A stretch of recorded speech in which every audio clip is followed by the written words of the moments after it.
Everybody, happy Sunday. It's time for Sunday Scaries. And this week is going to be amazing because I'm here with Aidan Kankyoku, who is a really inspiring animal rights advocate. And we're going to talk all about, just really cool stuff, big campaigns, problems with the vegan movement, our 10-year plan for pro animal future, and more. And it's going to be really informative and awesome. So I want to talk a bit about what I did this past week because we didn't have a stream last week because I went to AVA, which was this huge animal rights conference, and I just had a blast. It was really cool. And then I've been, making videos and stuff. So, Aidan, how are you doing tonight? I'm great. I'm in Berkeley, California right now. I normally live in Boulder, Colorado. And I'm out in Berkeley to hang out with Direct Action Everywhere for their Sonoma County factory farm ban ballot measure. So it's really cool to just see a really thriving community and see some old friends and see kind of what they're up to. So I'm feeling inspired. Nice. You led training, right? Did some deep canvassing training for folks who are going to be canvassing in Sonoma County. Yep. Sweet. And we'll definitely talk more about deep canvassing later on. So, yeah, I want to talk about how I got connected with Aidan. It was through Pax Fauna's research that they put out over a year ago at this point. And I think if you watch my channel, you're probably familiar with Pax Fauna's research because I talk about it quite a bit. And then, yeah, Aidan reached out to me pretty recently. They were doing like a social media job posting, and he thought I would be a good fit.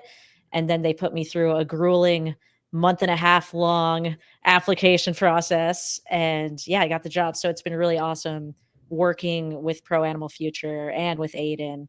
And yeah, so why don't we talk a bit about your background? Why should anyone watching care about you? Well, I don't necessarily. Whatever, that's up to you to decide if anyone wants to care. But I got involved in the animal rights movement about a decade ago. My first kind of taste. So it's definitely one of those things of chance encounters and how easily I think back and how easily my life could have taken a different trajectory. I came into the movement almost by chance, stumbling into a meeting of the campus vegan club at my college, which was University of Colorado Boulder, which at the time was basically 6 people sitting in a basement room of the physics building once a week, talking about how fucked up the world is and how we don't know, feeling powerless to do anything about it. But we kind of, built each other up, and just having that initial sense of community and feeling sane for the first time of, knowing that I'm not the only person who is looking around at what's happening to animals and thinking that something's horribly wrong. So we got some funding from the university to take a trip in 2015 to the same conference that Natalie was just talking about, which we were just at last week in Washington, D.C., which is just, was for the first time being around not 6, but 1,500 other people who had dedicated their lives to animal advocacy in different ways. That was another turning point for me of oh, wait a second, there's actually a movement, there's a thing that here that you could I didn't realize that it was actually a thing you could be part of. So the last talk that I saw there in 2015 was by Wayne Chung, who was the founder of Direct Action Everywhere. And I'd already decided that weekend, this movement is what I'm going to dedicate my life to. And Wayne's talk was the icing on the cake for me and really gave me a clear picture of, okay, that's where I'm going to do it. So for the next 3 years, I organized a Direct Action Everywhere chapter in Colorado. And at first I came back, and the very first thing I did with DXE after coming back to Colorado was spend 16 hours locked in a bathroom inside the basketball stadium waiting out to try to disrupt a Republican presidential primary in November 2015, which did not work out because whatever, there was too much security. But so I kind of jumped in with both feet. But after that, started organizing a chapter, which at the time looked like, trying to get one disruptive action a month. Folks, especially back in those days, DXE's kind of signature tactic, at least from the outside, if you were looking in from the outside, you'd understand DXE to be focused on these kind of disruptive actions of going inside of restaurants and grocery stores and doing speak outs and chanting, and basically to places where animals' bodies are actively being commodified, being sold and consumed, and just speaking on behalf of those animals and bringing attention to the fact that that's happening. And so I started organizing regular protests, but basically all I would do is just like post. I'd make an event page on Facebook and post, share it around to the local vegan groups in Denver and say, hey, we're doing this disruption, come join us. And day of the disruption would come around and there'd be like 6 people there, and all of them would be people that I dragged along from my friends at university. No one, so I started to get pretty bitter at first for the first like 6 months. Yeah, go ahead. Yeah, that's been my experience with a lot of vegan Facebook groups. Anytime you post about activism, they don't really want to get involved a lot of the time. That was how I felt. So I got pretty bitter, and I basically remember thinking to myself, like, oh, these fucking potluck vegans, they're all talk and no action, and they don't actually care about animals. Fortunately, it was not super long that I had a shift in perspective, which is realizing that I was just going about things the wrong way, and like just kind of blasting a Facebook event page out into the void of Facebook is not going to be an effective way to get people to do anything, not even just, things that are socially risky and have personal costs, like going and doing a disruption inside of a restaurant with a bunch of people that you've never met before. So, and it wasn't so much that I had that revelation myself, but I met some folks. I came out to Berkeley in 2016 for the first time for what used to be called the DXE Forum, which kind of has now evolved into the Animal Liberation Conference, which is more like the grassroots wing of the movement's conference, whereas the one Natalie and I have mentioned so far is more than sort of corporate nonprofit wing of the movement. And I met a lot of other people and got connected with someone who became kind of a mentor for me and showed me how to actually start building community, and made me realize, okay, like from the outside, DXE's theory of change looks like it's about these disruptive protests, and those are important, but really those are just a means to an end of building up a networked community of people in a place that's going to start to, grow into like a flourishing movement. And we, I think back in those days, we were really looking at things like Occupy Wall Street as an inspiration and saying, okay, we want to get from where we are. That's what we're trying to make happen. But it's not, the way we're going to do that is by building up this community of people that's organized around direct action and use these protests to let people know that we're here and draw new people in. But the community organizing on that was the less visible part of what DXE was doing, but was really, really important. So came back to Colorado that summer of 2016 and started organizing regular community events instead of focusing just on a protest. And instead of just throwing a Facebook event page up and, blasting it out into the void, I would go and send a friend request and a direct message to like every single person on those local, like Denver Vegans Facebook page, and just, start to build relationships with people and actually say, okay, I think, people are going to be willing to do these protests if they know the people that they're going and have some trust with the people that they're going to go do that with. And very quickly, we went from having, in the space of like 3 months, we went from having 6 people at our protests to having 60 people at our protests. Damn. So that was really effective. So basically you're saying that these vegans on these groups are receptive to coming to protests, but only if you approach them directly and build relationships with them first. Yeah, I think that there's some great research on the civil rights movement, specifically the freedom rides, that gets cited a lot, that basically shows that the main thing that predicts whether someone will get involved in a social movement is whether they have a friend who's also involved in the social movement, which kind of feels like a bootstrap problem, but here we are. And so the best thing we can do to build the movement is make friends, and that makes it a lot less threatening for people to get involved. Yeah, definitely. I remember the first disruption that I went to, and it was a scary experience because it was literally the first activism I'd ever done, and I didn't know any of the people there. And if I hadn't, cared so deeply about this cause, there's no way I would have gone. So yeah, I can see why that's really valuable.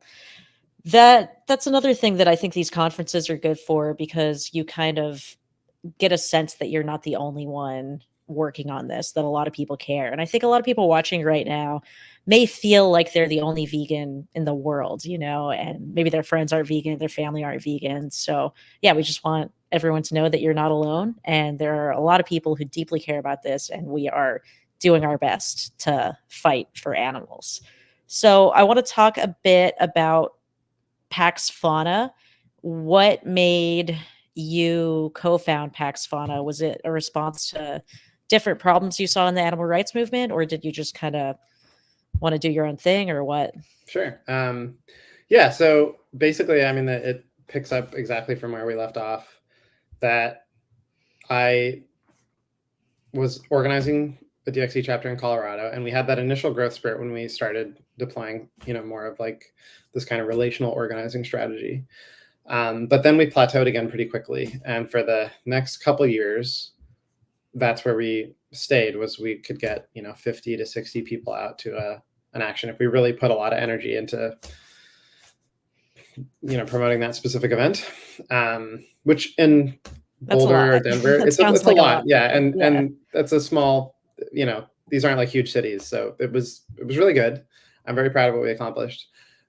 At the time, like I said, though, our theory of change was looking towards like Occupy Wall Street. And so after a couple of years of like not really growing from there, it was like, well, where's this going? So my main focus in all that time was building the movement, growing the movement, the number of people actively kind of taking these sorts of actions.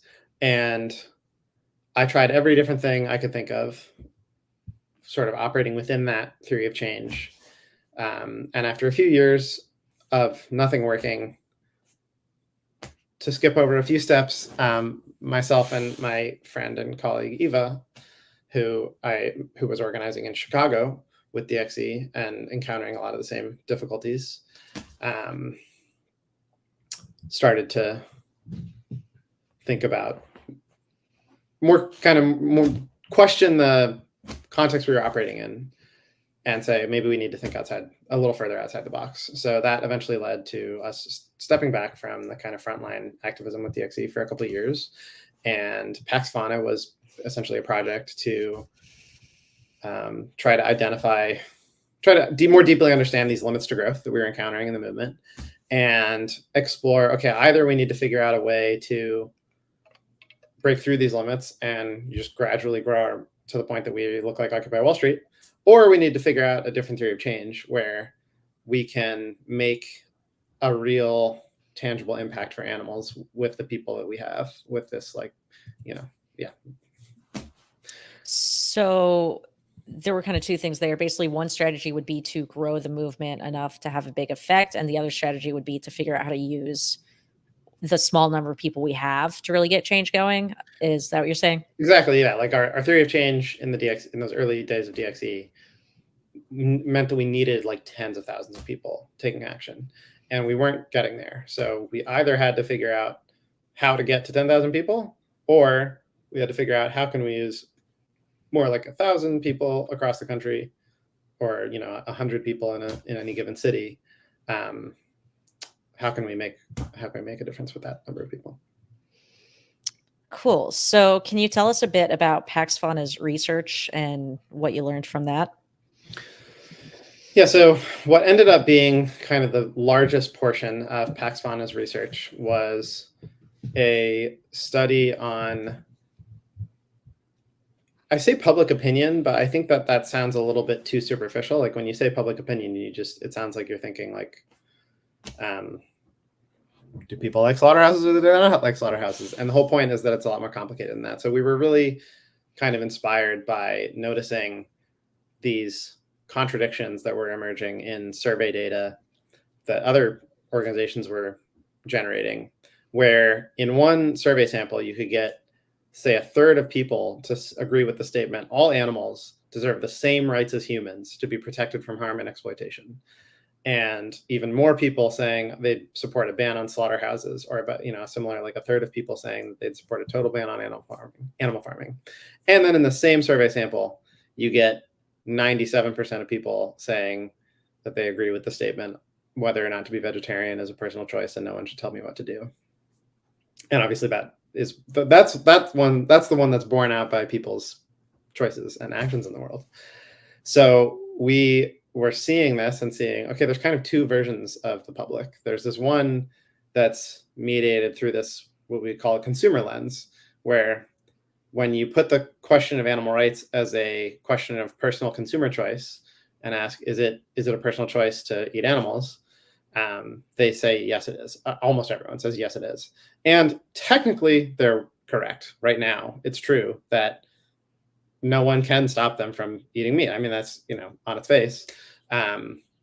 We could argue the semantics of personal choice, or obviously, I'm sure we're all on the same page, Yeah. but Different people have different definitions of personal choice. Like some right. people think any choice is a personal choice. Some people think it has to only affect you. So it's almost just not even. Yeah. And the important thing isn't what we think. The important thing is what the 97% of people think that are, whose actions are going to determine what happens. But then there was this other version of those same people, at least a third of them, or as many as a half of them, saying that they'd support banning slaughterhouses. And we were trying to find out what's going on when they're in that mode, and if the movement can figure out how to talk to people or engage with people in a way that activates that version of them instead of this sort of consumer version, we could achieve a lot more than we're currently achieving. That was the hypothesis. And so we designed some research to figure out how to do that. So you basically had the hypothesis in mind before, just from reading those surveys? We had the hypothesis in mind that if we can figure out what's going on with the more pro-animal version of those portion of those survey responses, then that would be very valuable for creating a different strategy for the movement. But we didn't know what. So that was the research was to say, well, what are people thinking? And how can we shift from the consumer version to the whatever that other thing is? Yeah, I remember when I first saw Pax Fauna's research, and it felt kind of like a punch in the face because I'd been doing so much activism, trying to get people to go vegan, and that's what made me go vegan, was seeing like Earthling Ed, right? So I was kind of biased towards street outreach in the first place, and a lot of people I knew were as well. So seeing that 97% of people are basically going to disengage when you bring up the idea of going vegan, that's pretty bad. And it really changed a lot of my activism. But you mentioned the consumer frame and that there's another more useful frame. Can you tell us a bit about what that is? Yeah. I just want to, really quickly on that point, it's like when we're doing the one-to-one advocacy, just the obstacles that just pile on and on and on that. It's like, to start with, people are this sort of consumer lens is where people are most kind of hostile to our message. But then you just pile onto that the fact that they'll have this one conversation with you, and then they'll turn back around and they'll go back into their normal life where everyone around them, through both their words and their actions, is constantly reasserting the dominant fact, the dominant narrative, that it's completely normal to eat animals and that not eating animals is very weird and comes with a social cost. And like, the reality is most people don't make most of our decisions. And even the folks on this who are watching this right now, we make some of our decisions based on moral conviction. And I think it's probably true that we're unique and unusual in how many of our decisions, like how we have this kind of energy and this conviction to make more of our day-to-day decisions based on those things. But there are so many, it's just impossible to make all of our decisions that way. And so so much of what we do is just being swept along in this current of what's normal, what other people, what's socially acceptable. And you're just swimming upstream in the most, in a very dramatic way, by asking people sort of one-on-one through these educational outreach conversations to make that change. It's really hard to go against culture. And I think that vegans are, what, we're 1% to 3% of the population. So we're clearly more willing to go against culture than others, at least in this area. But then I see myself all the time, not going against culture, like if it's drinking, right? Like I know I shouldn't be drinking and it's bad, but if I'm around other people drinking, like I'm gonna drink. And it's just, there's some things where it's too hard to go against the grain. And I think for a lot of people, eating animals is like that. And the research also showed a lot about this sense of futility. Can you talk a little bit about that? Yeah. So we got people into these, well, essentially was a lot of one-on-one interviews and focus groups. So in some ways, our research looked similar to street outreach in the sense that we were just having these one-on-one conversations.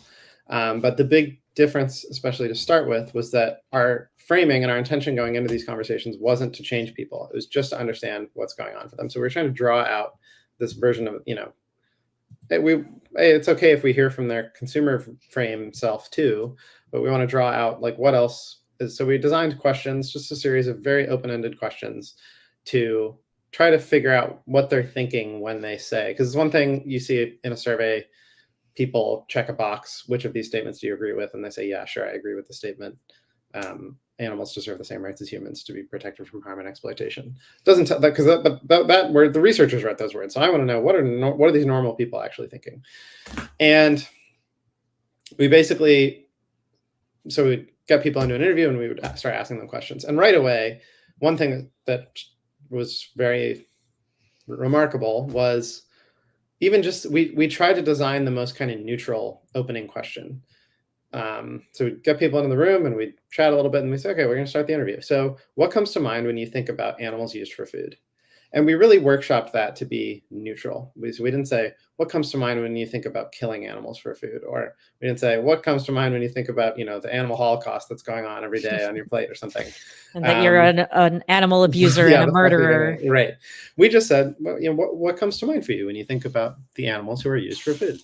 And most people would just immediately go, oh, I don't like to think about it. It's so awful what happens. They'd all seen footage. They'd all seen, people know what's happening and they know that there's a problem with it, and they don't like to think about it. So they're actually actively, we found so many of the people we talked to are basically going through actively avoiding thinking about, and it takes work for them. They go to the grocery store and they have to, it's a little bit of effort to actively avoid thinking about where that meat came from. But in this kind of, we would try to create this non-judgmental container and make it, we weren't even trying to make it clear to people, at least right away, that who we were, that you were dirty vegans. Yeah, right, exactly. Yeah. Sorry. And then so they say, okay, I'll be willing to, I usually try not to think about it, but I'll think about it right now. And they'd go into this place of, feeling really conflicted about it. And it's okay, on the one hand, it's horrible what happens. On the other hand, they're attached to meat and they have, it's very normal and they don't know what they would do if they didn't eat meat. But in that, they're only willing to stay in that kind of uncomfortable place for so long. And so they start looking for a way out. And so then we'd start hearing these kind of these rationalizations. And a lot of times the same things would come up in conversation after conversation of how people would kind of try to rationalize their way out of this being a problem.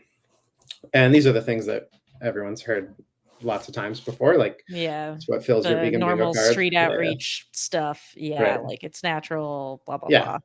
And, I think one thing that everyone's probably heard before, but that I'll double click, is that even though we've heard those things 1,000 times before, I really became convinced in the course of the research that when people are saying those things, most of the time they're saying them in good faith. They're really trying to, they're talking through the actual things that are coming up in their mind.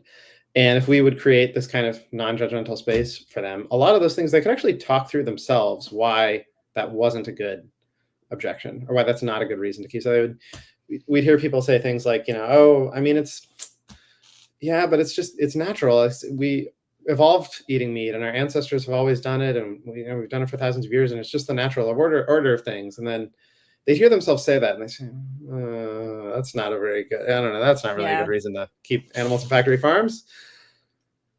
But there was one of those patterns that people really got stuck in and almost never could talk themselves out of. And that was this sense of futility. um, when they grabbed onto this, which basically sounded like, well, it doesn't matter what I do as an individual because there's 8 billion other people on Earth and they're all going to keep eating meat. So why should I be the one to go kind of stick my neck out and give up this food that I like, but also like it's going to be really inconvenient to find food and my friends are going to laugh at me. And I know because I've seen my friends laugh at our other vegan friend where I've been the one to laugh at them. So they know that there's a social cost. And they're like, well, what does it matter if it's not even, me being one vegan, it's not going to change anything. So that's that would be the end of the conversation often. It just felt like a hard stop. Yeah, it's interesting that was one of the biggest barriers to people going vegan, because I feel like it's not something that people bring up a lot of the times during outreach. And a lot of times I ask them, do you think it would make a difference if you went vegan? And most of the time I ask that, they say yes, which is crazy. And obviously we know that it does make a difference going vegan, but I can totally understand why they feel like it doesn't. There are still so many people eating meat, especially in more developing countries. And yeah, it just seems like the problem is impossible to change. Can you talk a little bit about how animal advocates should be approaching these conversations with people? Because you and I sometimes talk about activists alienating people or posting outreach that we don't think is effective. So what are your thoughts on that? Yeah, I mean, I think this has become a real soapbox for me in the last couple of years since doing the research, but especially in the last couple of months since we've been really putting this into practice in our campaign in Denver, which we're going to be talking about in a moment.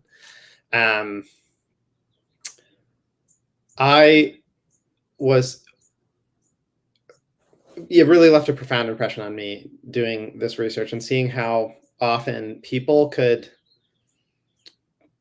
shift themselves when we weren't even trying to persuade them. Like so many of these interviews wound up with people, really kind of emotionally vulnerable and raw and kind of saying that they really needed to go, I really need to go do more research on this and I need to go look into, what it would be like to eat less meat. When we didn't say anything, we weren't coming in with we didn't provide any facts or talking points because our point wasn't to persuade. Our point, this was a research project. And when I actually think about it, it does start to make sense because I noticed that for myself in my life, if I, have like messed up in some way, or I've done something that has caused harm to people, if I experience like blame externally, like if I have a sense that people are blaming me, I get really defensive and I start wanting to argue. And I come up with every reason why what I did was, reasonable and like not blameworthy. And I'm just get totally stuck in. And on the other hand, if I, same situation and I feel that people are really being forgiving and, not blaming me, it creates a space I feel safe enough to it creates this opening in me to hold myself accountable. And that's just so consistent for me. If I'm experiencing blame, I get defensive and then I don't want to admit that I did anything wrong. I'm much more likely to admit that I did something wrong and change if I feel that other people are not doing it. It's like someone's got to hold me accountable. But if you're doing it, great. I don't have to do it myself, and then I can get all this. But if no one else is doing it, yeah, okay, I'll have to think through my own shit and hold myself accountable. Do you think you're unique in that, or is that consistent? Is there any research on that? There is research on this. So there was a great study that was done in the UK where participants were shown footage of factory farms, and they were split into 3 groups. One group was just shown the footage with no other message, or maybe there was some kind of unrelated text. And then one group was presented the message, and along with the video, there was a message that they read that put the blame on meat eaters. Basically said, people who buy meat are creating this problem, and had blame cues in it. And then there was a third group that saw the video and had a kind of opposite message, a social affirmation message that said, even though people who eat meat, people who buy meat from factory farms aren't bad people. It's not their fault that this is happening. something like that, a social affirmation message. And of the three groups, the latter group was most willing in the survey afterwards to admit that they felt guilt when they watched the video. So they watched this video of animals, and it's not just that they feel that something wrong is happening. They said, I felt guilty that I'm personally am responsible for this. The group that was told in a message that you're not responsible for it was the group that reported feeling responsible for it, which of course is exactly what, I mean, we can all sit here and acknowledge to each other. Yeah, of course, people, I mean, the So demands are part of people, this. even in the group where there was no message, they didn't feel guilty. I don't remember exactly how the other two groups compared. I mean, I'm guessing if I would guess that it was like an order where the blame group said they reported the least guilt, and the control group reported middle amount of guilt. But I can definitely say for sure that the affirmation group reported the highest That's degree of guilt. wild. Yeah, I mean, because there's that idea in outreach, like holding people accountable is the most important thing. And what you're saying is that basically letting them off the hook. I don't want to say letting them off the hook, but that is the way to make them less defensive so they're more willing to look at their own behavior. Like if you Yeah, make someone feel defensive, then they're going to shut down and not allow themselves to feel guilt in the first place.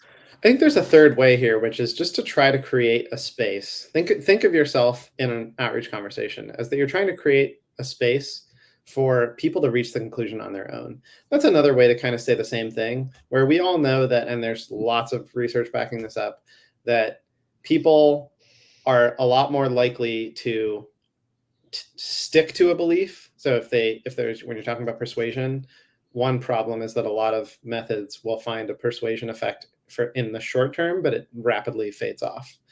And one thing that helps persuasion effects actually stick for the long term is if the person feels like they reached that conclusion themselves rather than receiving it from the outside. And it's silly because the kinds of things that can make people feel like they reached a conclusion themselves are like if they read it rather than having someone say it to them. Somehow people feel like, oh, I found this thing and I read it and I learned something, versus like someone walked up to me on the street and tried to convince me of something. But the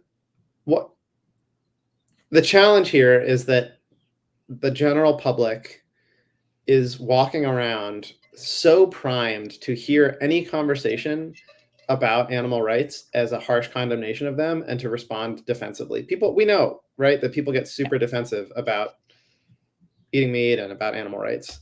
And so it's not enough to kind of, as an activist, like it's not enough to be neutral. I think my argument, what I'm saying, is that if we want to be effective and persuade people, we actually have to bend over backwards, being really delicate with people and really making them feel like we're not judging them, because they're primed to hear even neutral statements as judgmental, because they do feel guilty about what's happening. And that's what you see in that when you have that affirmation message with the factory farm video. There's that guilt is there. And I think it's going to be, and I think the research says that you'll be a much more effective advocate if you steward people into a place where they're processing that guilt themselves and they feel like I'm reaching conclusion myself. So what this looks like, and this is what we do in our deep canvassing trainings and what we're having folks do for these ballot initiatives in Denver and Sonoma County, which I think we're going to get to talk about more in a second. Ask a lot of questions. And when you hear someone say something silly or that is factually wrong, or that you think you could logic them through thinking that, oh, it's natural and lions do it, so that makes it okay, hold on to that impulse to respond with your great talking point and ask even more questions. And you'll be amazed how often people, if you just really hold them through their own process, we know that justice is on our side. Like, we know that we're right about this. And you'd be amazed how often people get themselves there. Yeah, and I think a lot of vegans don't like hearing that, because we feel, rightly so, that they should be the ones changing. We shouldn't be the ones bending over backwards. And it can be really frustrating to have to do that, to feel like you have to do that. but it's super important. And the most important thing is that we be effective. And yeah, I have this metaphor I use with some people who are really resistant to that message. It's like, imagine you're doing archery and you're like shooting an arrow and someone says something that you could easily debunk, and the pulling back of the bow is like the waiting, the asking them to clarify, the asking more questions. And then when you finally do release that objection, it's going to have a lot more power than if you just came with the objection right away. So I think it takes a lot of patience and, emotional power, because it's not something that we really want to do because we just want to be honest with people and tell them that what they're doing is wrong because it is wrong. But we really do have to bend over backwards to come across as non-judgmental. And I see this a lot when I make a post on Instagram that doesn't even have anything to do with going vegan. It says nothing about veganism. It's just like, oh, animal farm is bad for the environment or something like that.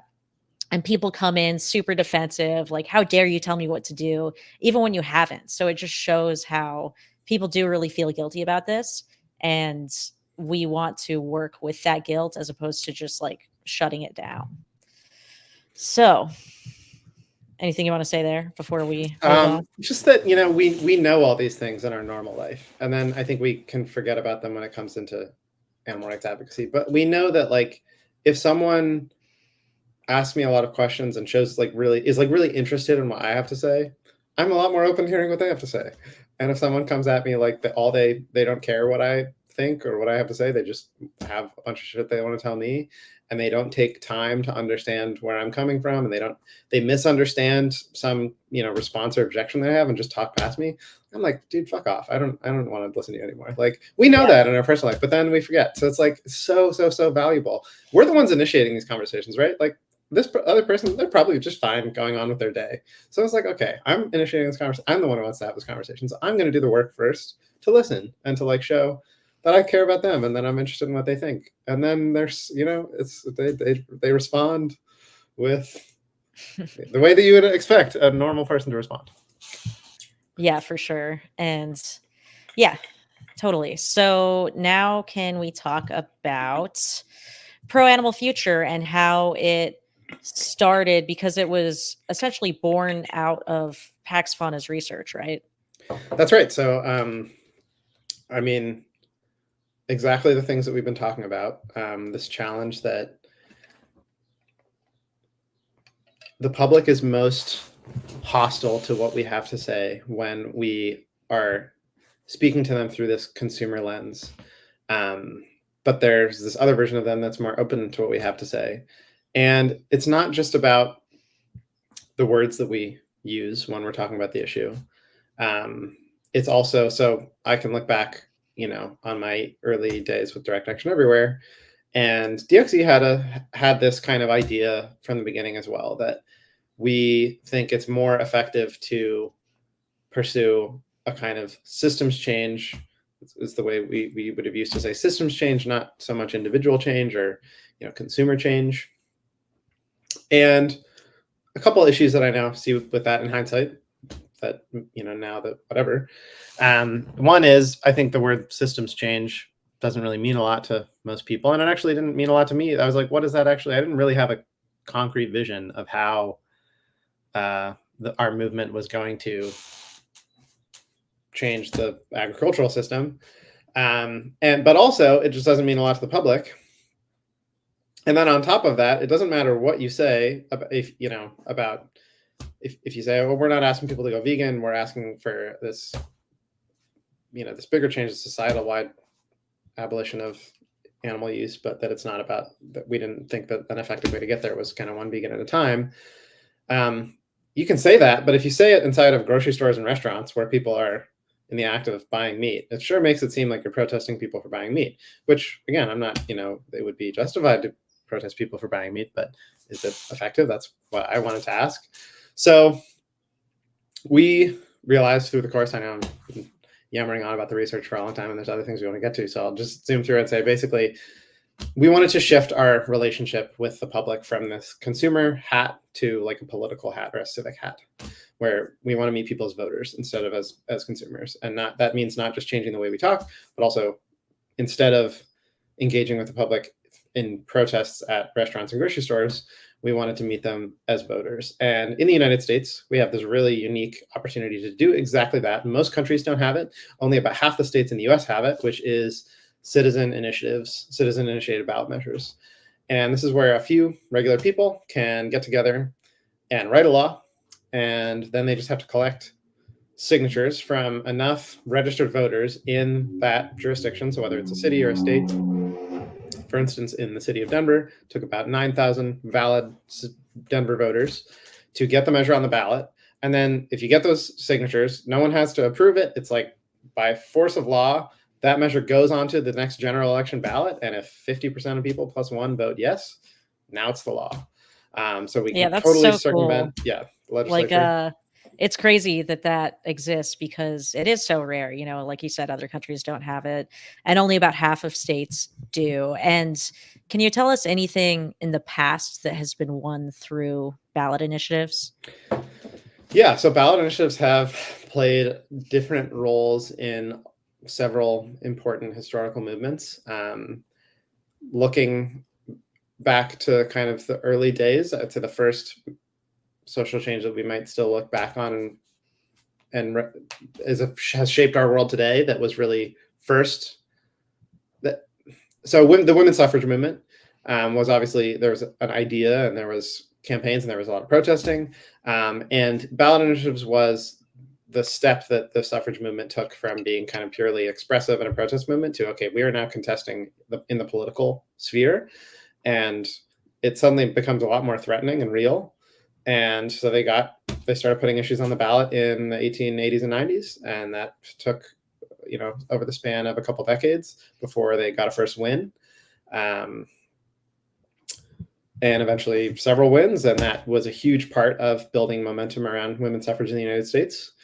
More recently, I think an example that I look to a lot, even though obviously it's a lot, not nearly as difficult of a kind of social change initiative, but purely in the sort of political realm, something that is exciting is the cannabis legalization movement. So this has been almost entirely driven through the early stages of that movement were almost entirely driven through ballot initiatives. The first cannabis legalization initiative was in the 1970s, but starting in 1998, every election year, there was initiatives on the ballot somewhere in the country, including in many states. It ran several times, usually not back to back, but several times before it eventually passed. And 2012 was the first state that it passed, first year that it passed, which was in Colorado and Oregon. And that just opened the floodgates, and it started winning in other states. And then eventually in states that didn't have initiatives, state legislators have started passing as well. And then an even more recent example, or I guess around the same time, but maybe feels a little closer to animal rights, was the movement for marriage equality. Ballot initiatives were a huge part of ballot initiative campaigns where voters are being asked to decide this question, and it puts them into this position of, okay, now I actually need to confront my beliefs around this, because I can't avoid it anymore. I have to actually make a decision. And my vote is going to shape what actually happens in the world. Those kinds of campaigns were central to the process of Americans reconsidering and eventually changing their minds about accepting gay and lesbian marriage. Nice. And I want to come back to that when we talk about losing strategically in a couple minutes. But first, can you tell us a bit about Pro Animal Future's current campaigns? I know I've talked about it a lot. And also, if anyone watching wants to donate, all the money will go to our campaigns. And yeah, they're super exciting. So tell us about those. Yeah, so this is a pilot campaign. The animal movement, let's say, has used ballot initiatives before. Most notably Prop 12 in California, which was, and the same law was passed in Massachusetts called Question 3. Prop 12 was in 2018.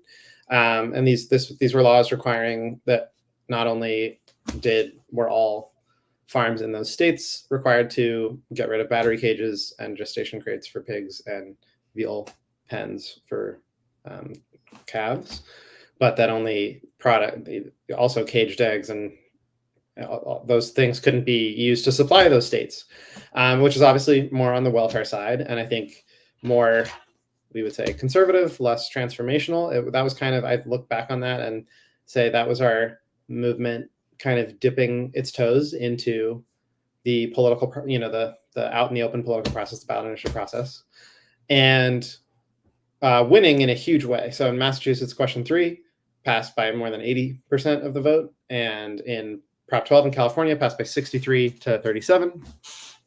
And so even just immediately based on that, you start to ask, okay, what's the most transformational law we could pass for animals with 51% of the vote? Because that's the biggest difference we could make.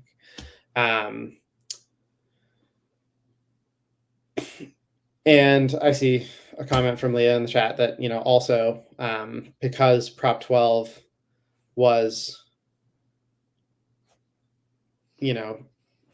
tweaking kind of at the margins of, I think folks can disagree about the welfare impact of the shift from battery cages to cage-free hens, but it's true that from a messaging standpoint, welfare campaigns aren't targeting the kind of fundamental question of using animals.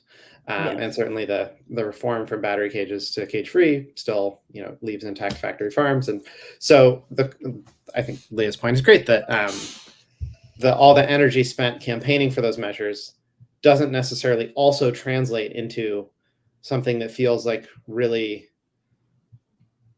moving us as a society away from farming animals. It could definitely feel to the public like, oh, we fixed something a little bit about how animals are farmed. If we want to put a pin in that, we can come back to that, because I think there's a controversy in the grassroots around whether these campaigns are actually counterproductive. And I think there's some really cool, interesting new data out on that, which we could talk about. But so with these new campaigns in Denver, and I think with what we're trying to build, I even want to focus more on the long-term vision of what Pro Animal Future is trying to accomplish. And these current campaigns in Denver are a pilot, and I'm really excited to be also kind of doing this in tandem with Direct Action Everywhere's campaign in Sonoma County to ban factory farms. And I see this as kind of a new generation of not only ballot initiatives, definitely a new generation of ballot initiatives that are substantially different from the ways that the animal movement has used the ballot process in the past, but also just a new kind of potentially a new era for animal advocacy overall. This shift into the really contesting our fundamental issues in the political sphere, I think has the opportunity to be kind of a maturation point for us, and where we're suddenly going to, be a lot more threatening to the industry, where the public is going to take us a lot more seriously.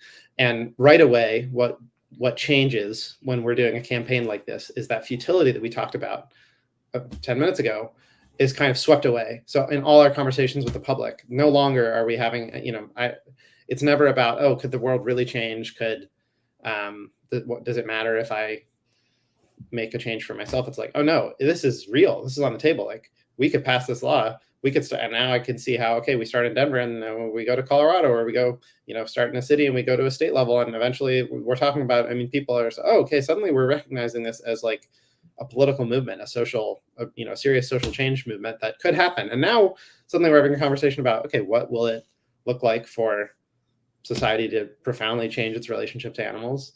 And is that something that I support? And if you give people enough time and enough non-judgmental space, most people will come around to support that. So we do have this pilot campaign in Denver right now, which is a slaughterhouse ban in the city of Denver. It's going to close down the largest lamb slaughterhouse in the country. And that's really exciting, but it's much more exciting to me is where we go from there. Is the meat industry afraid of us right now? Well, I'm sure folks in your audience have been hearing all this lovely chit chat from a bunch of meat industry folk about how they feel about these measures. And it's cool because I think, it's for me, I can, of course, anyone working on what's happening to animals, like, it feels so overwhelming. And you and I, and I'm sure everyone watching this, we work so hard, and you get in bed at the end of a day or a month of hard work and you say, is this actually helping? Like, is this actually moving us?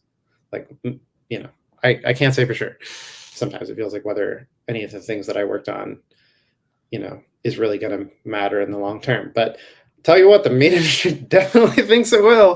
They're losing their shit over this, and I think they see exactly the way that you and I see it, which is that by setting a precedent, even if the measures don't pass, even if none of these measures pass in 2024, slaughterhouse ban in Denver, factory farm ban in Sonoma County, we've also got a fur ban in Denver. I feel pretty optimistic about that passing. And obviously there's more momentum with fur around the country. California having banned fur as a state. Boulder was the first city in Colorado to ban fur. So even where we are in Colorado, there's like a sense of momentum around it. But in terms of the factory farm focused measures, slaughterhouse ban, even if none of them pass, it's going to set a precedent. Like, we've already won by getting these on the ballot. We already won by introducing them, but definitely by getting on the ballot, and every voter in both of these places is going to have to confront their internal contradictions around industrial animal agriculture. And that is a huge win. And that is what starting this process, is going to look like. And I look back at, some of these initiatives in the past where, it took in Colorado, I think it was the third or fourth time that the cannabis measure passed. But it's those initiatives was the process. That was what actually forced people to wrestle with their views and forced them to get educated. And the first time it runs, the opposition has all this fear-mongering messaging about all the terrible things that are going to happen if we ban slaughterhouses. But that stuff loses its effect over time, and eventually the truth is going to win out. So I feel very, very hopeful about this new kind of era for our movement. Yeah, definitely. And as far as the meat industry being afraid of us, they're talking about it in podcasts. They're talking about us at conferences. They are very worried that we're going to win this in Denver and then be able to do this in other cities, which is, of course, exactly what we want. So can you tell us a bit about moonshot, the idea of moonshot campaigns, and also playing to lose? Because I titled this stream "The Biggest Loser in Animal Rights," and I realize I haven't actually explained why that is, and it sounds like it's really mean, but it's not mean. So why don't you talk about playing to lose, essentially? Yeah, so I love the title. I promise everyone that I'm on board with the with the title. Yeah, so I think we saw a great quote from the CEO of Superior Farms, which is the lamb slaughterhouse in Colorado. It's the largest one in the country. Sorry, lamb slaughterhouse in Denver specifically, that would be shut down by our measure. And he was basically saying to this meat industry journalist publication that, if we don't beat this measure, if they don't stop this measure from passing, then these activists are going to, get big ideas, and they're going to, expand this out to every other city that has a slaughterhouse. And I kind of laughed, because I was like, we're going to do that even if we lose. It doesn't matter, sorry, bud. Like, winning is great. I mean, we are trying to win. We're fucking working our asses off every day, Natalie and I, to try to make this win. But it's, closing down, we all know on this call that closing down one slaughterhouse in Denver, that in and of itself wouldn't matter all that much. If we stopped there, it would move somewhere else. Factory farms closed down in Sonoma County, it's just going to move somewhere else. That's not what this is about. This is about using these issues to force a crisis of conscience on voters in all these places, and eventually at the national level, we bring this strategy to the state level in several states. This can go to the same kind of heights of national political salience that the gay marriage movement experienced. And it's okay. I'm prepared for these measures not to win the first time. And in fact, if we were to run 10 ballot measures and all of them won, I might say we should have done something more ambitious. If we win 10 out of 10 of our ballot measures, that tells me we probably could have run something even more ambitious and more confrontational to people. So that's kind of what we've tried to design, I think, with both the factory farm ban in Sonoma County and the measure in Denver. And going back to Leah's point earlier in the chat, which again, I just really love, is I feel so great about these campaigns because every minute that we put into this, if we wake up on November 6th and the slaughterhouse ban didn't pass in Denver, I will still feel totally confident that the time and energy that we spent working on these campaigns, every ounce of that is going to move society closer to a dramatic transformation in our relationship with animals, because we are out there having conversations with Denver voters about the fundamental issue of, does your vision of a peaceful future include slaughterhouses? And we're covering the city in flyers and stickers and spray paint with, getting all these messages out there. We're running social media, strategic social media, and, social media ads. And Trying to. we're getting that going. And we've got, Yeah. One thing we're doing, tons of our activists in Denver, we just meet up and write handwritten messages on postcards to voters. And that's been something that some research has demonstrated is a great persuasion tool. So there's so much that can come out of this campaign, even if we lose the first time. And obviously we're not going anywhere if we don't get it past the first time. What do you think our chances of winning the slaughterhouse ban are right now? Yeah, that's a great question. I really, I don't feel like I have enough confidence to say anything other than that it's a coin toss. I think it's probably somewhere in the neighborhood of a coin toss. A big part of it comes down to how effectively we can organize, how many more people we can get involved in the Denver area in canvassing. We are hosting people from out of town. So if folks haven't heard already, especially, we're making a big push in September. We're going to be renting houses, because September is going to be the key month for this campaign leading up to the election on November 5th. So we're going to be renting some houses in Denver and really encouraging folks to come visit us in Denver and help out and get this measure over the finish line, or as close as possible. It's going to be super fun. Slaughter-free September. It's going to be awesome. And I will definitely be there the whole month. So if anyone watching wants to come hang out, do voter outreach, we're going to get houses. So you'll have a free place to stay, and you get to talk to people about animals and do really effective activism. So yeah, I'm super stoked for Slaughter-free September, but go on. Yeah, I'm sure we can drop a link to the interest form or something. Yeah. But so yeah, and it depends on whether we can, how much money we can raise. Honestly, we're splitting our energy between, so we've got activists, and there's ways that activists can reach voters, and those are, I think, our most important channels. But we can also, the amount of people we can reach with an effective ad campaign on social media, or with some of these other new kind of communication tools where we can reach tons of people for very little money, whether we can, reach those people repeatedly. So we're, raising money, how much money we can raise for the campaign. I absolutely think the campaign is winnable. It is within reach. If we can run the most effective campaign we possibly can, then we can win it.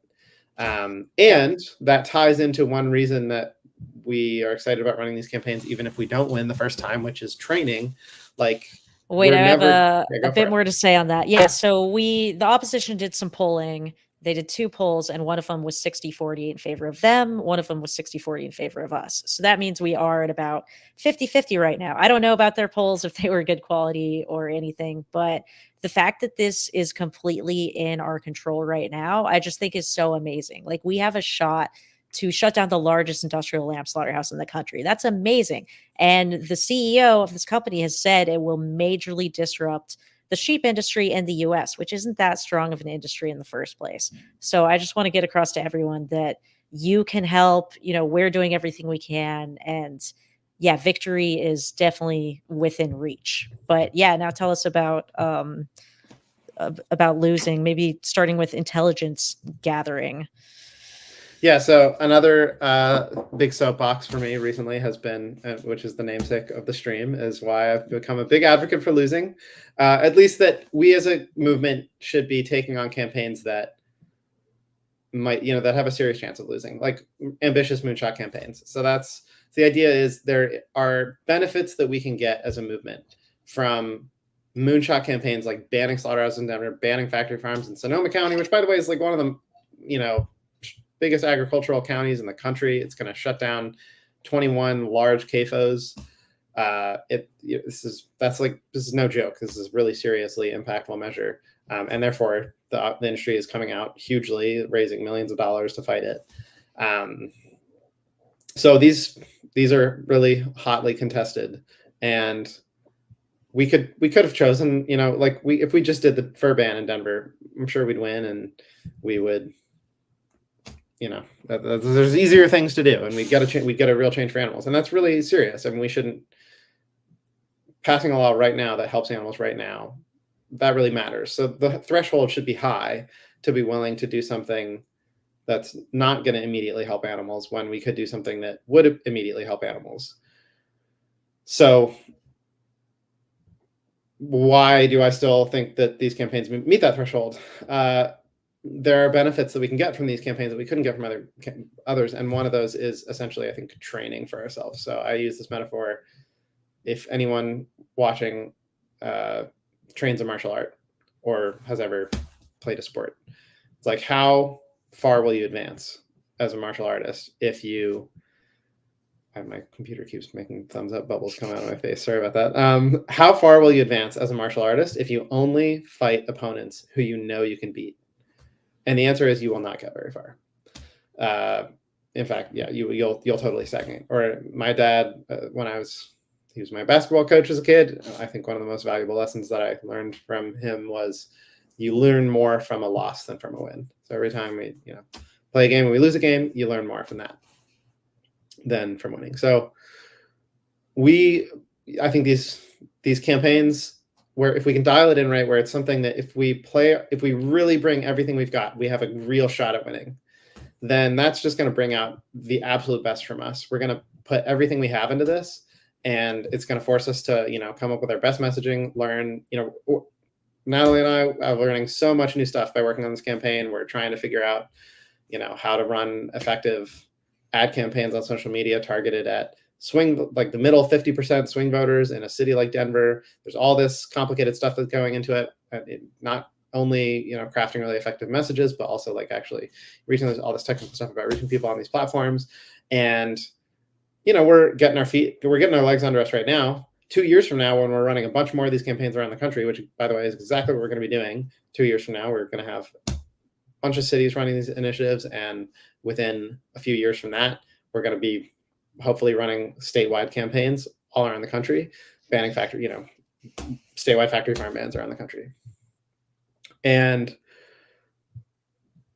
we're gonna know what we're doing now. We're gonna be wow, we've mastered, how to run these effective ad campaigns on social media. We've built these really strong communities in all these cities of activists who are great, skillful, deep canvassers who know exactly how to, talk to voters and help them think through their worries or their objections about, this really profound transition for society.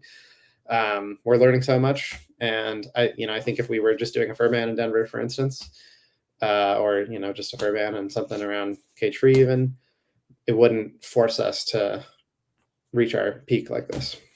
Yeah. You kind of rise to the challenge, right? Yeah, and I saw Lee had a question about if they would just move animals to other factory farms in the counties where they're shut down. And that's why we're going to run these campaigns all over the country, right? So it's not like we're just going to do one. The other thing is that it costs a lot of money to build new farms, and it's going to hurt the industry. And that's, at the end of the day, what we want is to hurt this industry. Yeah, and I think it's interesting. I just saw a comment about how these measures would backfire because there's something sneaky about doing this. I feel the opposite. I think we're being very clear with voters in Denver that our intention is, this isn't about this one slaughterhouse in Denver. This is about building a national movement to end factory farming to start with. And I think I know that there's conversation in the chat about why factory farming is the right balance and not just going straight for a complete ban on killing animals. And I think we can talk about that. But the issue is where we are right now, I think all of us can agree that we don't have the power as a movement to, sorry, keep freaking It's thumb okay. thing. Keep thumbs up. All good. Okay.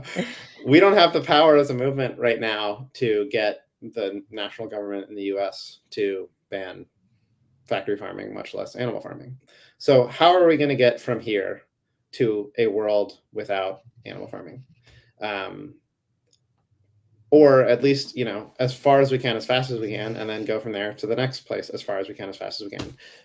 Every strategy is incremental in some way, right? Like we all, whether you think, we're going to get there by kind of one vegan at a time, having outreach events and getting people to go vegan, or we're going to get there by, passing stricter and stricter welfare requirements on farms until the last welfare requirement is you can't kill animals anymore. But it goes from cage free to they have to be outside to whatever, and in the process you make it so much more expensive to raise animals that suddenly plant-based alternatives are dramatically cheaper than animal meat. And these are all theories of change that I think really deserve consideration, and you evaluate whether that's going to work or whether that, would it actually play out that way. And so our incremental strategy is we need to build political power as a movement. And we need to, in order to get to the place where the federal government is going to be entertaining questions like banning factory farming or eventually banning animal farming, it needs to become a mainstream political issue. Right now, it's not something it's not even, no one even animal activists barely think of it as a political issue, but obviously, candidates aren't like, I don't have to talk about this. No presidential candidate as part of their platform. We got a couple. We got Corey. That's true. That's true. I shouldn't say no politician. That's it. That's actually, and that's a very encouraging sign. 20 years ago, there was truly no one. So now, we're getting our foot in the door at the federal level, but I don't think, even if 50 people, if you convinced 51 senators tomorrow to go vegan and to agree that we should ban animal farming, they can't do it. There's not 50 people in our federal government who have the power to, because the way that our system works, and most of the time we probably think that that's a good thing. But so how are we going to make this movement salient enough? How are we going to persuade enough people to support it through a political lens? We have to start knocking up wins, but before that, we need to build infrastructure to be able to run effective campaigns. We have to force this issue into the kind of political, at least into the spotlight, if not, and eventually into the kind of center mainstream, where at least 50% of people are supporting this and talking about it. And I think that looking at some of the historical examples that we've talked about so far, these ballot initiative campaigns are a very effective way to do that. For me, the policy itself, what exactly of the laws that you're changing, is a bit less important than the conversations that are going to happen around it. So we are choosing what's the policy that's going to allow us to have the best version of this conversation with the public that we could. And so even I'll share, for instance, for the 2026 election cycle, we're looking at introducing measures in cities around the country that rather than targeting the production side by banning factory farms or banning slaughterhouses, are going to look more at the demand side and say the current draft policy is that every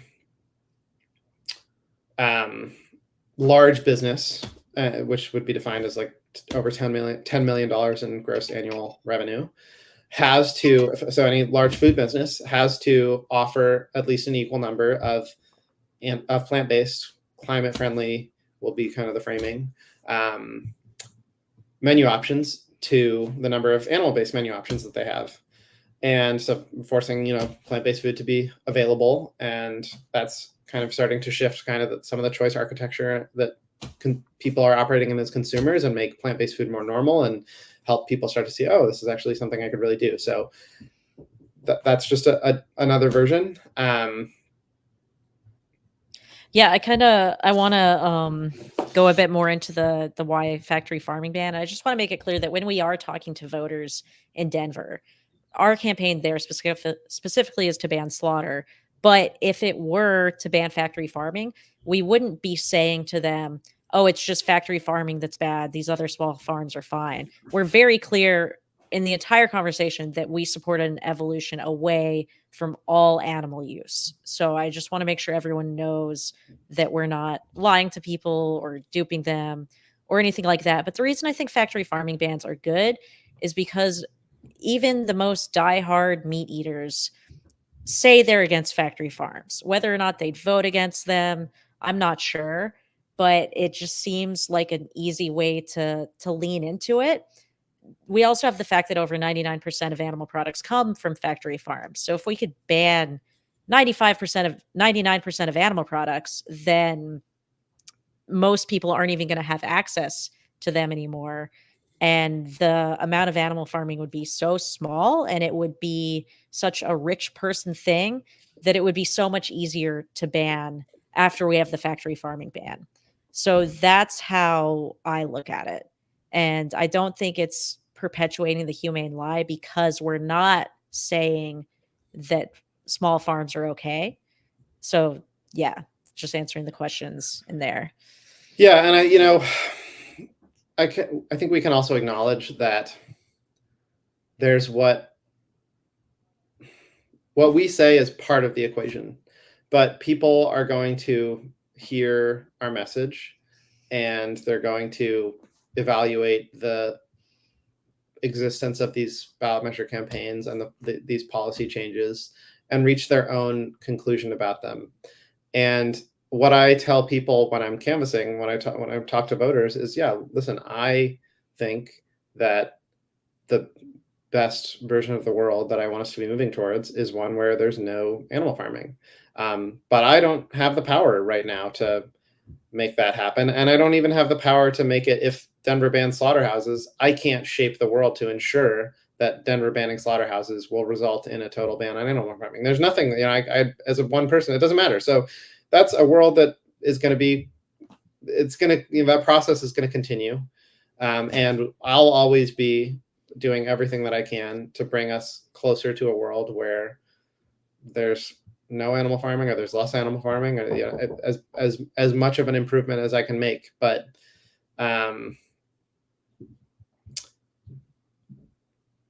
it's Yeah, for sure. it's out There's of our only hands. so much there's only so much we can do, and we can't really control And this will, how I people think are realistically, receiving. the point between where we are right now and a world with truly no animal farming or in the world is going to take many generations. And it's going Yeah. to, that we look at past social movements, whether it's, the process from abolition of slavery to the process of full racial equality, which is far from being realized right now. It's, I think we can acknowledge that we're in a much better place than we were when there was race-based systems of slavery. And I'd much rather be fighting for racial justice in a world where there's no longer racial slavery than in this one. Sorry, yeah, I just got a call, got a little distracted. I'd much rather be fighting for racial justice in a world without race-based slavery. I think, we can get further. So I think Yeah. whatever the steps are going to be, it's going to leave the inheritors of this movement in a better position. That's one Like, way that I if think about we things. were speaking up against racism right now and slavery were still a thing, it'd be, like, way harder, to talk about racism, or, you know, that stepping stone was there. So, yeah, I mean, I think these are definitely valid critiques, but I would encourage activists to support the factory farming bans, just because um, they seem like a really good strategy to me. And I understand the concerns that they're welfareist, and I hear those, but I just think that the most important thing is to help as many animals as we can right now. And to me, factory farming bans seem like a good way to do that. Let's talk a little bit about um, maybe like inferior farms, or what we've learned about our opposition just from running this campaign in the first place. Like, do they know what they're doing? How prepared are they for something like this? Sure. Yeah. So this is another on my soapbox about losing and being why I'm proudly the biggest loser in animal rights. Is this point about intelligence gathering and how much we are learning about our opposition in the course of running these campaigns that are kind of going to the heart of, at least closer to the heart of, the issues. And I think, so we can learn in campaigns that are forcing, as much as we just talked a second ago about how it brings out the best in us, I think it also brings out the best in our opposition, which is great. I want to see what their best is. And I want to learn, then after a campaign of seeing their best in terms of their best messaging and their best strategies, then we'll get to regroup and we'll get to talk about how do we think we can counteract their best messaging and what do we think we can do to undermine or disarm their best strategies. And so far, if the Denver Slaughterhouse Band campaign has them at their best, then I'm feeling pretty good because it's not looking so great. They put up a very kind of dumpy website called supportthebandprotectjobs.com, which I think is both kind of just a cringe name for your campaign, but also from a search engine optimization standpoint, no one's ever going to be able to find your website, and people aren't going to remember your URL. And those are just like some. I remember it. That's true. I do remember it too. But I'm going to put it in the chat. Yeah. Well, yeah. And then I look at the website and it doesn't look very good. And I haven't. It's 6 months before the election, and we haven't really seen much from them in the public. I think, though, that also on the point about learning our opposition strategy, something that's become clear to me is I think that the main strategy that the Slaughterhouse Company in Denver is pursuing is basically hope the campaign loses and then spend their time before the election, rather than campaigning with the public, they're focused on lobbying the city council of Denver to essentially gut the measure after it passes, which unfortunately they do have the power to do. Now, it would be very politically toxic for them to watch a ballot initiative get passed by voters in a democracy, supposedly, and then say, yeah, we're not so sure about that, and just go and change the measure and totally override the will of the voters. But that's totally the kind of thing that happens. And a lot of elected officials really don't like the ballot initiative process because they feel like it treads on their turf. And they're like, voters aren't supposed to do things themselves. They're supposed to elect me to do things. Yeah. So it's a possibility. And that's a possibility we hadn't very seriously considered until the campaign started. And now we know, okay, this is how our opposition is going to. We need to next time we need to be more prepared to put enough pressure on the city council that they don't think about doing this. And we still have time to do, of course, that before. I mean, it's 5 months until the election, but then it'd be more time after that before the city council would actually go in and mess with the initiative. So that's another example of kind of what we're learning. Yes. And one thing I do want to respond to in the chat is that someone says that banning factory farms would do nothing to reduce animal suffering and would just push non-vegans to small farms. And I just want to make the point that if we shut down factory farms, that has an immediate effect on those animals, those hundreds of thousands of animals that are in that specific farm. It's impossible to raise the number of animals, like a large scale number of animals on these small farms. Obviously, they're small farms. So it would absolutely help animals right away. I just want to make sure that everyone understands that. I'll double click. I mean, the reason that factory farms exist is because they are capable of housing vastly more animals in the amount of space that we have on the planet and with fewer resources. It isn't like if we took away all factory farming, it would not be possible to have the same number of animals. Yeah, there's no way it could shift to small local farms because there's just not enough space. And there's not enough people who want to work in agriculture. I mean, agriculture industry, the percentage of Americans who work in the agricultural sector has plummeted.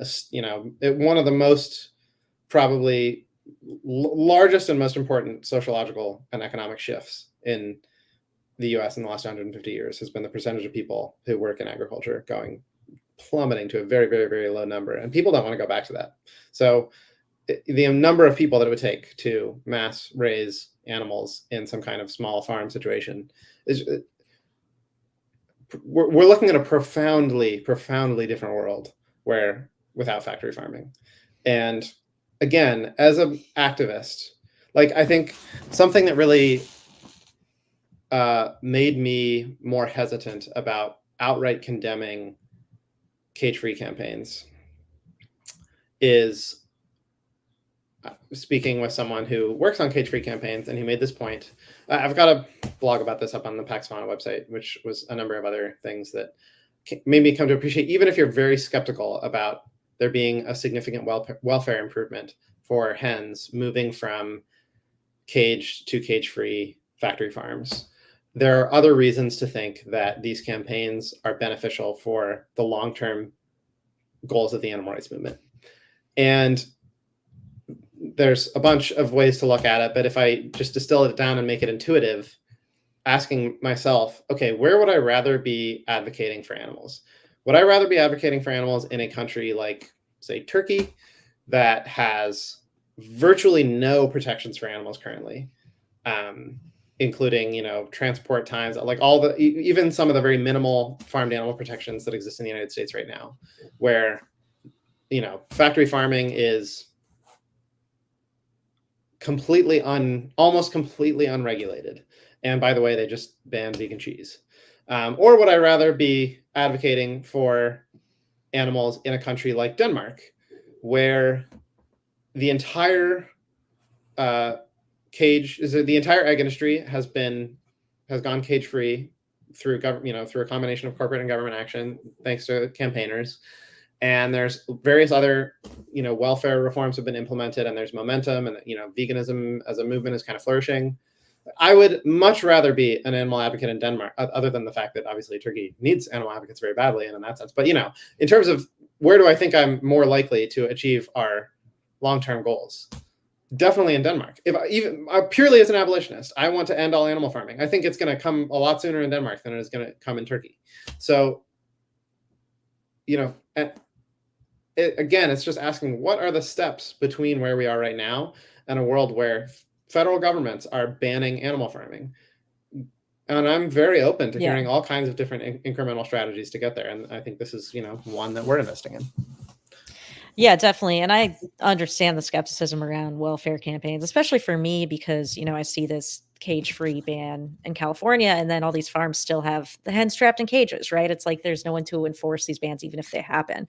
But at the same time, in countries like the UK, where they have like these really strict animal welfare laws, they have a way higher percentage of vegans than we do. And I believe there is research that shows that the strongest animal welfare laws correlate with a higher percentage of vegans. Yeah. So, and even a great, actually, if I could, just a randomized controlled trial that was recently done on this that helped convince me further, which this work was done by Justin Marceau and some co-authors. Justin is a professor at the University of Denver Law School and a fantastic animal advocate. They run a great program there defending animal activists who are charged with crimes for rescuing animals from factory farms. And they did some research looking at this exact question: do welfare campaigns actually make consumers more complicit and more willing? Do people basically think, oh, well, my state, bans battery cages, and so it's fine to eat eggs? And they bring participants into a survey. They show them information about battery cages first. So that's the control. And then some people in the experiment were then told, oh, so there's actually, I think it was gestation crates. They're told about gestation crates, shown images, for educated, pigs. the horrors of gestation crates from other pigs. Okay.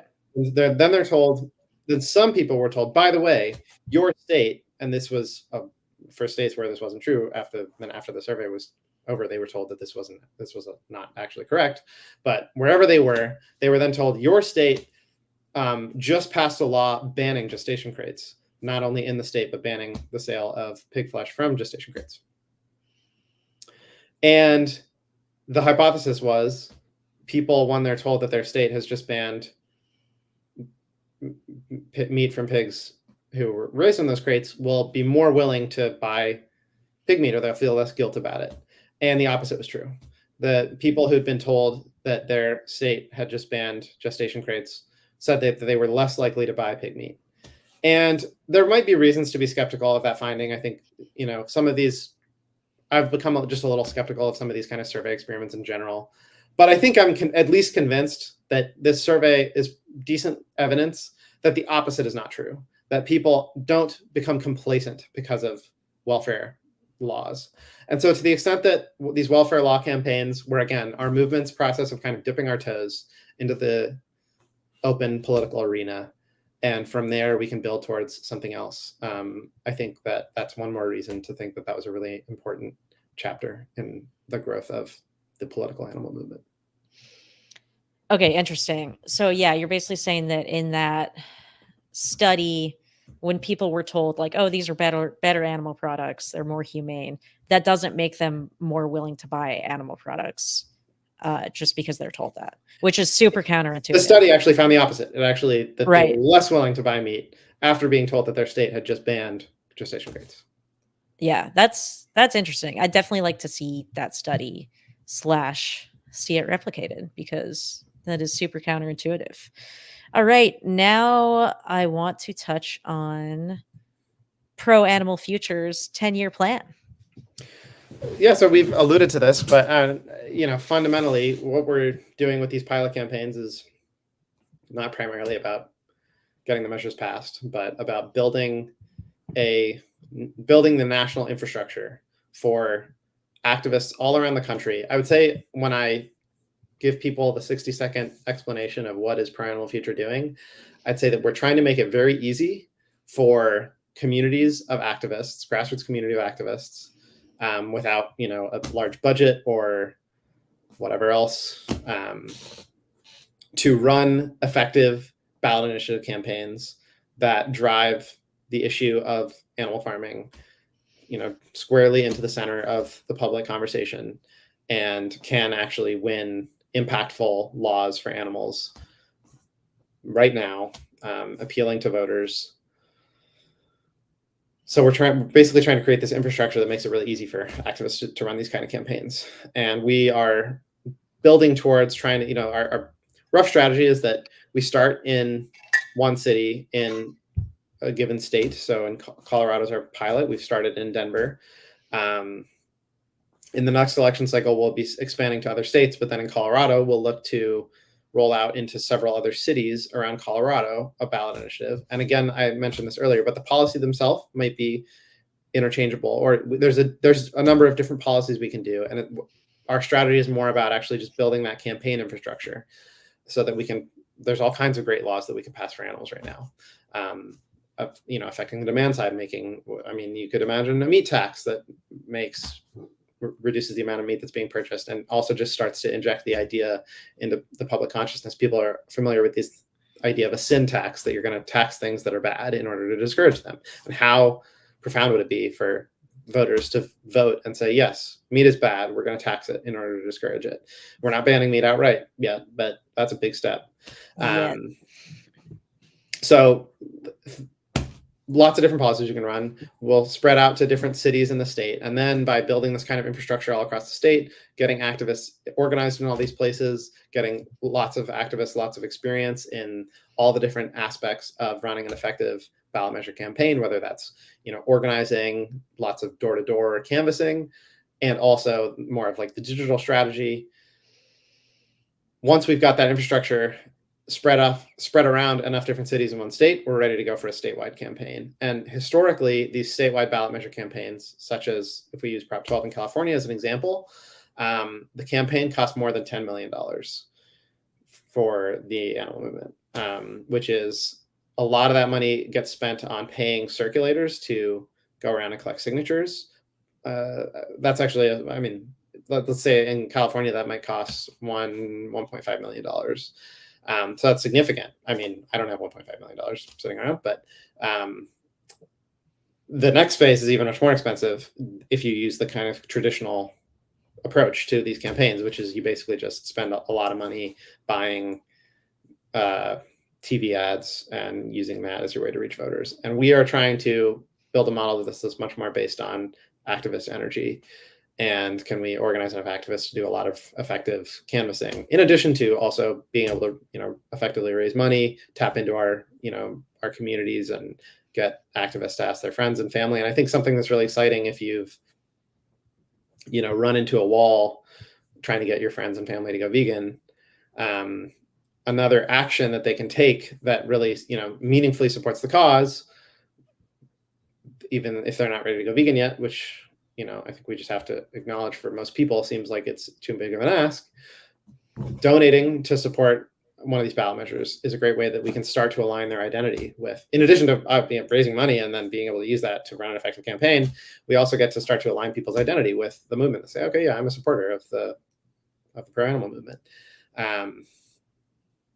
Yeah, definitely. And yeah, we all know that going vegan is super easy, but from the outside, it seems really hard. It seems like a really big ask. But when we're just asking them to donate money or just vote yes, it's a much smaller ask, so they're more willing to do it. And yeah, we definitely want to run all types of campaigns. It's not just going to be factory farming bans. So if you are someone who does not like that, then there's still other campaigns that you could help out with and be involved in. Um, so another thing I wanted to bring up was the gay rights movement, how the opposition basically ran ballot measure campaigns in 30 states to ban gay marriage. So they passed ballot measures to ban gay marriage.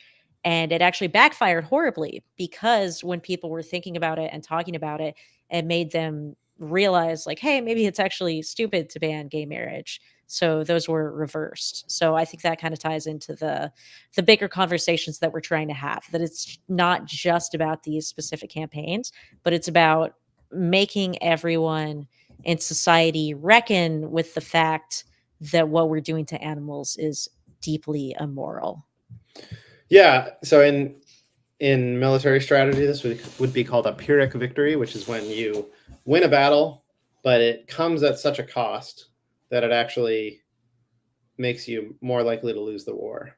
And so in the marriage movement, a lot of the ballot initiatives that were a very important part of that movement actually were initiated by opponents of gay marriage, and they won them. So in the movement against gay marriage from period about 1998 to 2008, which was Prop 8 in California, which is kind of the culmination of this, they had a 31 win streak banning gay marriage at the constitutional level in states around the country. And the one state where the anti-gay marriage amendment lost, it like won 2 years later. So 30 states ban gay marriage. And that was from 1998 to 2008 is like the exact gay marriage was made law of the land by the Supreme Court in 2015. But in terms of the period of time that that public opinion in the United States shifted to support gay marriage, that 2-decade period is defined by these crushing defeats for the marriage movement on all these ballot initiatives. And so I think we can look back and say there was a lot of things happening in that time, but I think that the choice by opponents of gay marriage, and this was largely kind of strategically guided by a faction within the Mormon Church in Utah,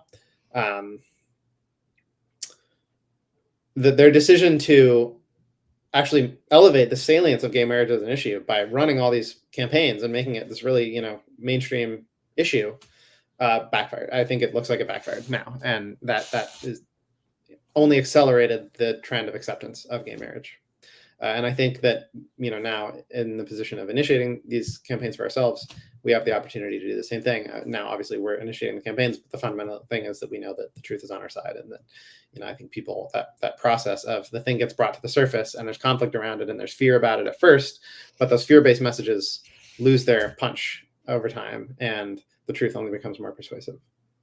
Yeah, definitely. And by bringing this factory farming thing into the light, the meat industry then has to admit that they all run factory farms, because right now they still have that lie that it's small, it's local, where this isn't factory farmed, but we'll be directly challenging that lie. And I think that that's really important as well.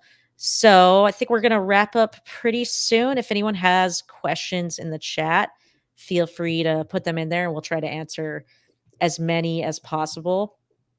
And yeah, how can people who don't live in Denver get involved with our campaigns? So number one way right now is by donating, which I hate to say, because most of the time for folks on this call, I think the way that you make a much bigger impact on the movement with your time than with your money, and I appreciate that, and I appreciate all the work that I think that if I understand Natalie's audience correctly, you guys are working really hard. So We have been talking about ways to get remote volunteering more active. I'll admit that some of the plans that we had haven't really panned out. I'm going to see if I can see this thing and my face becomes more visible. All the plans that we had haven't really panned out. So, for instance, we were experimenting with kind of text banking as a great way to reach out to voters from afar, but the number of people in 2020, I think in 2016, political text banking was like really effective. People would respond to text messages.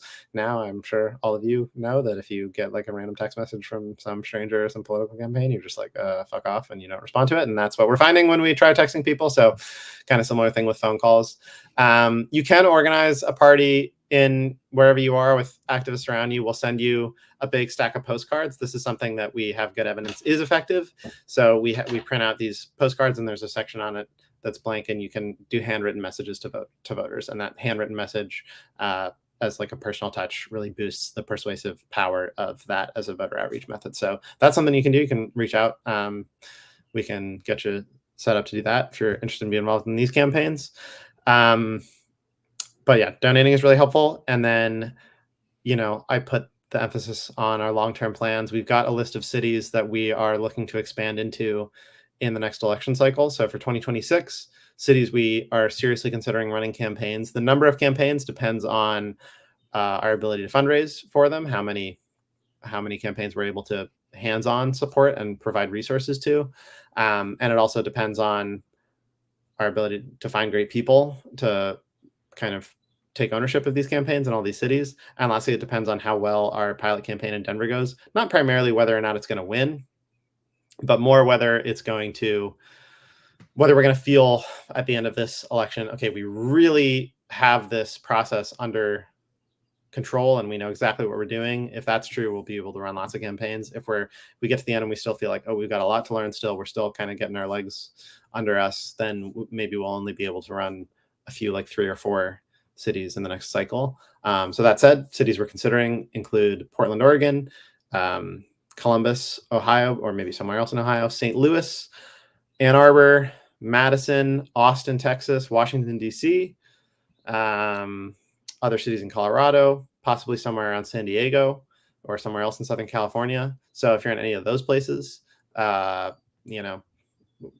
love to hear from you, or also just you can follow our socials and stuff, and we'll definitely be announcing there any new campaigns very much. So those are some things. Anything else you can think of? If someone wanted to start their own campaign, how could they find out how to do that? So if you live in a place that allows ballot initiatives, the first thing is to find out whether your city or county or allow for citizen initiatives. And if you find that it does, then you can reach out to us. And if you're not in one of the cities that I just listed, what I would say is if you're in a pretty small city, it's very realistic for you to run a ballot initiative campaign. We can provide a lot of guidance and advice and support. We've learned a lot. There's a lot of help that we can provide. If you're in a larger city, like say your city is under 100,000 people or so, I think it's totally realistic to do an all volunteer campaign. In cities that are larger than that, we're fundraising to try to hire one person in each city to, keep the lights on and do all the kind of administrative work that's necessary to make it possible for the activists in the community to do the real work of voter outreach and canvassing to get the measure on the ballot in the first place. But in a smaller city, I think it's really realistic for to do it without that. So we'd love to hear from you, and we could talk about what an effective policy might be in your city and how strong the community is, and if this is a realistic. In my vision for this work is that 10 years from now, or even less, but we'll have really lowered the barriers to running these kinds of campaigns for animals. But right now the barriers are still high. It is a lot of work.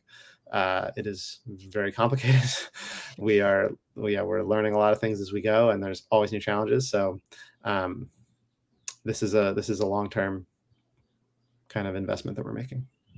Yeah, what I'd love to see is people just starting foie gras or fur campaigns in their own city because, especially with fur, the public is pretty against fur already. So it's fairly realistic to win stuff like that.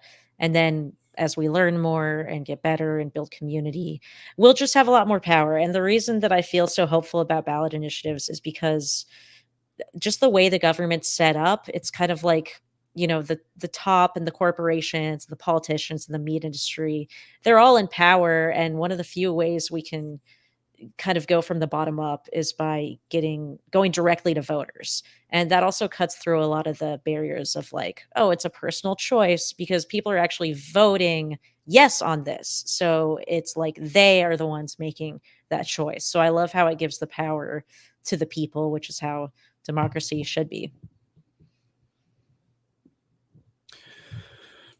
100% agreed. Yeah, I think voters are a lot harder to buy off than politicians. So Yeah.